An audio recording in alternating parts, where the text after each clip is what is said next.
Buonasera a tutti e bentornati a Liberamente, variazioni e scorribande qui su Radio Libertà.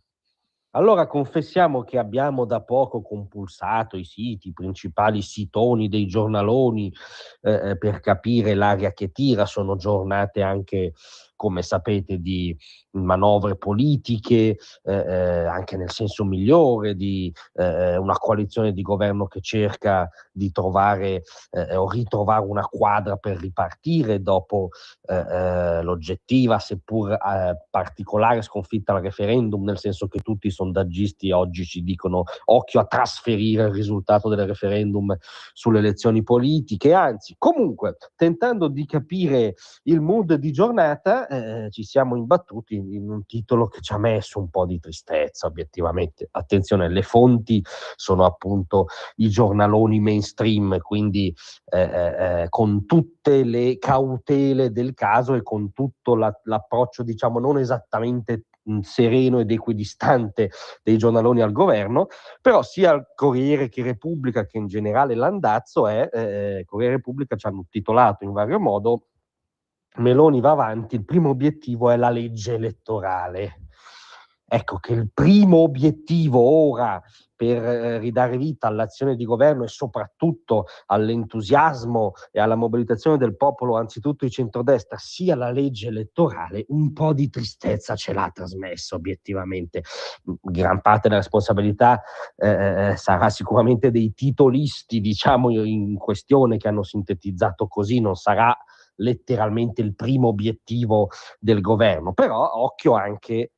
a maggior ragione memore dell'elezione del referendum, alla comunicazione. Ecco, noi spereremmo e speriamo ancora che il primo obiettivo sia un colpo vero, autentico, di contenuto, di svolta in direzione della trincea dell'economia reale, che è quella trincea dove poi quel popolo si dibatte, quel popolo di partite IVA, piccoli imprenditori, commercianti, artigiani, lavoratori anche a vario titolo, perché ormai dovremmo aver acquisito che sono saltate le distinzioni novecentesche, no?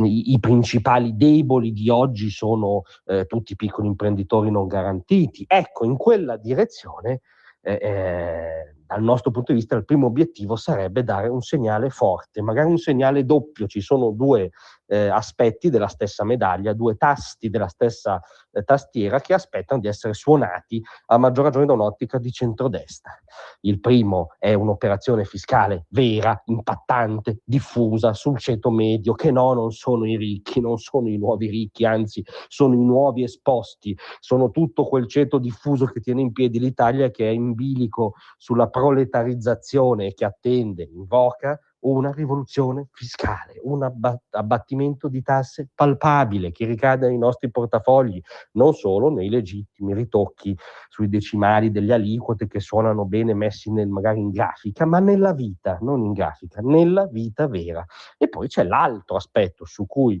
che ha introdotto il ministro Giorgetti e che ha ribadito oggi come cavallo di battaglia politico, giustamente a nostro giudizio, Matteo Salvini, che è la faccia speculare della medaglia, perché in un continente che ha creato questa anomalia storica per cui tutte le economie reali si devono adeguare alle logiche, alle direttive, spesso alle paturnie di una gabbia, dell'eurogabbia, che deve calare le tavole della legge da Bruxelles, no, sul corpo di paesi, popoli, filiere economiche così diverse, e beh, c'è la grande questione del patto di stabilità, che deve cessare di essere qualcosa di paragonabile al dogma della Trinità. No, non è il sacro graal della contemporaneità, anzi spesso è il freno, è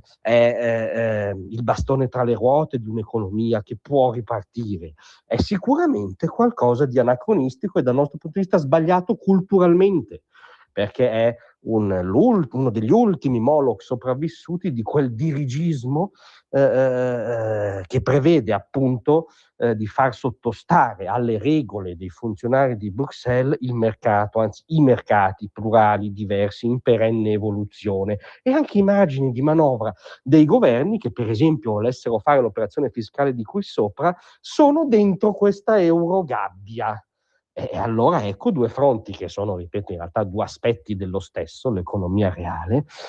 giù le tasse, basta eurofollie, patto di stabilità in primis e ovviamente Green Deal e masochismi gretini a cascata in secundis. Questi dovrebbero essere, speriamo e crediamo, siano i primi obiettivi del rilancio del centrodestra, non la legge elettorale, che il primo obiettivo sia la legge elettorale che comprensibilmente va rivista, bisogna garantire la governabilità, va benissimo, lasciamo però l'entusiasmo ai retroscenisti della legge elettorale e rilanciamo davvero sull'economia reale. Grazie a tutti, vi aspetto domattina.